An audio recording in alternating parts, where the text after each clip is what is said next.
ओम नमः शिवाय। मैं हूं एस्ट्रोलॉजर के एम सिन्हा और मैं अपने इस यूट्यूब चैनल पर आप सभी का हार्दिक स्वागत करता हूं। देखिए 40 दिनों के लिए शनिदेव अस्त हो चुके हैं। 28 फरवरी से 40 दिन आप काउंट कर लीजिए। लगभग 9 अप्रैल तक शनिदेव अस्त रहेंगे और शनिदेव एक बड़े ग्रह के रूप में जाने जाते हैं। इनका जो प्रभाव होता है वो काफी लंबे समय तक होता है, ये भी आप लोग जानते हैं। तो आज की इस वीडियो में हम समझेंगे कि शनि ग्रह अगर अस्त हो रहा है तो वृषभ लग्न वाले जातकों पर इसका क्या प्रभाव पड़ेगा, और वो भी पॉइंट टू पॉइंट आपको यहाँ पर वीडियो देखना चाहिए। और सबसे महत्वपूर्ण बात क्या है कि वृषभ लग्न में शनिदेव किस भाव में अस्त होंगे, ये पहला प्रश्न आपका होना चाहिए। वृषभ लग्न के लिए शनि कौन कौन से घर के मालिक हैं, ये भी आप लोगों को समझना चाहिए। क्या करियर में अकस्मात रुकावट आएगी? क्या कोई धन हानि होने की संभावना है या कोई नया अवसर आपको मिलेगा?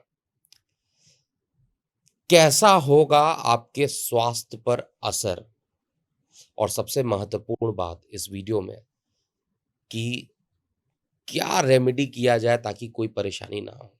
तो वीडियो को अंत तक जरूर देखिएगा और चैनल को सब्सक्राइब कीजिएगा।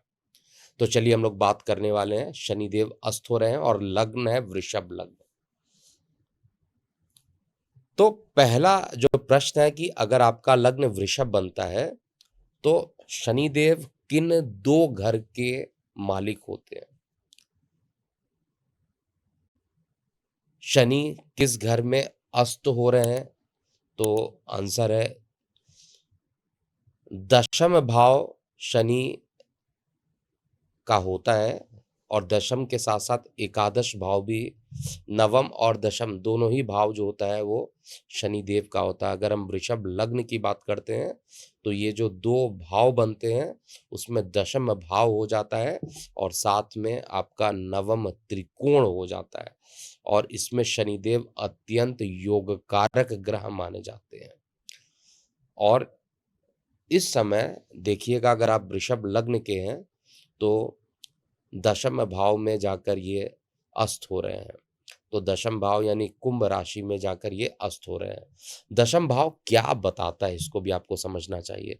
दशम भाव सामाजिक प्रतिष्ठा, मान, पद प्रतिष्ठा, बॉस जो आपके साथ जुड़े होते हैं, इन सभी को दशम भाव से देखा जाता है। आपकी खुद की जो ऊर्जा होती है, अगर कोई ग्रह अस्त होता है तो निश्चित रूप से उसकी ऊर्जा जो है उस क्षेत्र में कम देखने के लिए मिलती है।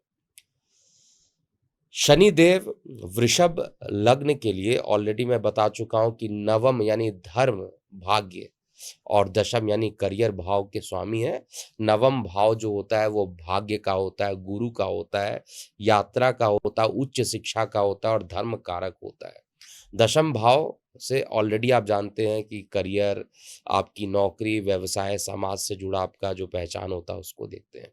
शनिदेव अगर अस्त हो रहे हैं तो इन दोनों भावों को कमजोर करने का पूरा प्रयास करेंगे, जिससे भाग्य और करियर में कुछ बाधाएं आ सकती हैं। एक संस्कृत का श्लोक भी समझिए जब शनि अस्त होते हैं। यदा रविम समीपम गच्छति मंद ग्रहस्था मौद्यम तस्य भवेत क्षिप्रम फलानि मंदी भूय से। देखिए संस्कृत का श्लोक इंपॉर्टेंट नहीं, अर्थ इंपॉर्टेंट है। जब शनि सूर्य के निकट आते हैं तो वह अपनी शक्ति खो देते हैं, और इसका जो फल है बहुत धीरे धीरे प्राप्त होता है। यानी शनि देवस्त हो गए हैं, नवम और दशम के मालिक हैं, तो उन दोनों से संबंधित प्रभाव जो रहेगा वो धीरे धीरे आपको मिलेगा। इसमें धैर्य आपको रखना चाहिए। शनिदेव धैर्य के कारक भी माने जाते हैं। तो वृषभ लग्न अगर आपका है तो शनिदेव के अस्त होने का जो प्रभाव है सबसे पहले करियर पे देखते हैं। तो करियर और नौकरी का जो प्रभाव है, क्योंकि दशम भाव में ही शनिदेव उपस्थित है, तो इस कारण से करियर में रुकावटें आ सकती हैं। प्रमोशन अगर मिलना था, किसी प्रकार का एक पॉजिटिव आप सोच रहे थे, तो उसमें विलंब होगा, मैं ये नहीं कहता कि नहीं मिलेगा, विलंब होगा। नौकरी में भी अकस्मात बदलाव हो सकते हैं। अगर किसी प्रकार के नए प्रोजेक्ट को आप ले रहे हैं तो उसमें भी थोड़ा संघर्ष होगा। और करियर संघर्ष पर कहा जाता है, संन्यस्ते कर्म भावेतु विलंबेन भवन भवेत मेहनतम कुरु सततम फलस्य निशिचम भव भवेत। इसको आपको स्क्रीन पे भी दिखाई देगा। अब इसका मीनिंग क्या होता है? अगर शनि कर्म भाव में हो तो परिणाम मिलने में देरी होती है, लेकिन निरंतर मेहनत से सफलता आपको जरूर मिलेगी। तो मेहनत कीजिए सबसे पहली चीज, और धैर्य रखिए। ये दोनों चीजें हैं तो शनिदेव का आपको आशीर्वाद मिलेगा। अब दूसरा है कि भाग्य भाव या नवम भाव में जो शनिदेव अस्त हो रहे हैं, तो भाग्य में अचानक उतार चढ़ाव देखने को मिलेगा।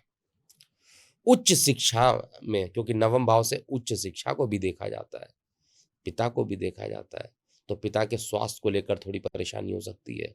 विदेश यात्रा में कुछ विलंब हो सकता है। धार्मिक आस्था में बदलाव उत्पन्न हो सकता है। और भाग्य पर शनिदेव का जो असर होता है उसको संस्कृत में भी कहा गया है, नवमे शनिना मौद्य भाग्यम बाधम लभेत नरा धैर्यणम साधनम कुर्वन पुनर्याति संपदा। अर्थात नवम भाव का स्वामी अस्त होता है तो भाग्य में कमजोरी उत्पन्न होती है, यानी भाग्य कमजोर हो जाता है। लेकिन धैर्य और मेहनत से सफलता दोबारा मिल जाती है।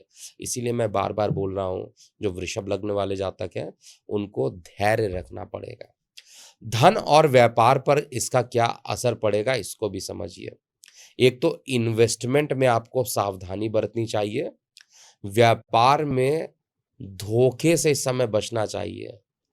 अचानक खर्चे आपके बढ़ सकते हैं। और एक श्लोक ये भी है, इसको भी आपको डिस्प्ले में दिखाया जाएगा कि शन्यास्ते धन भावे तु व्ययम कुर्यात प्रभूतकम संयमम चा धैर्यम चा संपतो पुनरागम। मतलब देखिए वही चीज कहा गया है इसमें कि शनिदेव जब धन भाव में होते हैं तो खर्च अधिक होता है, लेकिन धैर्य और संयम रखने से संपत्ति फिर से प्राप्त हो जाती है। इसलिए धैर्य रखिए, बहुत ज्यादा जल्दीबाजी ना कीजिए।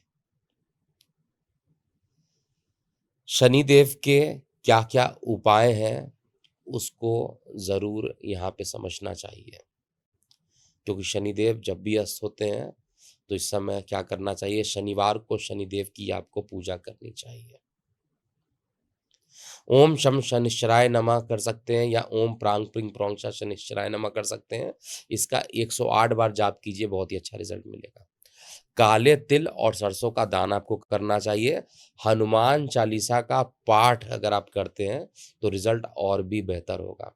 और शनिवार को गरीबों को भोजन अगर कराइए तो बहुत ही अच्छा रहेगा इस समय, क्योंकि शनिदेव आपके लिए योग कारक ग्रह होते हैं। शनि का बीज मंत्र करना आपके लिए अच्छा है। संस्कृत में एक श्लोक भी लिखा हुआ है शनिदेव के उपाय को लेकर, वो भी मैं आपको बताता हूँ।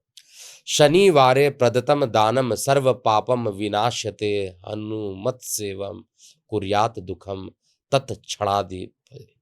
अर्थात शनिवार को दान करने से पाप नष्ट होते हैं, और हनुमान जी की सेवा अगर आप करते हैं तो उससे आपके सभी दुख जो है वो दूर हो जाते हैं। तो ओवरऑल सारांशता कहा जाए तो आपको यहाँ पर शनिदेव का जो प्रभाव है, क्योंकि शनिदेव अस्त हो रहे हैं, भाग्य के मालिक होकर अस्त हो रहे हैं, दशम भाव के मालिक होकर अस्त हो रहे हैं, लेकिन फिर भी शनिदेव आपकी परीक्षा ले सकते हैं इस बीच में। लेकिन घबराने की बिल्कुल भी जरूरत नहीं है, थोड़ा धैर्य रखिए और सही उपाय कीजिए, सफलता आपको जरूर मिलेगी, ये मैं गारंटी आपको दे रहा हूँ। अगर आप इसको फॉलो कर रहे हैं तो अच्छा है।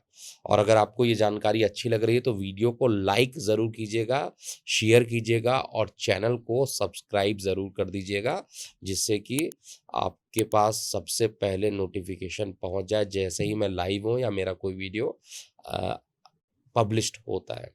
तो अभी के लिए इतना ही। मैं आपके प्रतिक्रियाओं का वेट भी करूँगा। आप अपने ये जो कमेंट सेक्शन है उसमें आप प्रतिक्रियाएँ अपनी लिख सकते हैं। मैं कोशिश करूँगा उसका पर्सनली रिप्लाई करूँ और अभी के लिए इतना ही। मैं हूँ एस्ट्रोलॉजर के एम सिन्हा। ओम नमः शिवाय।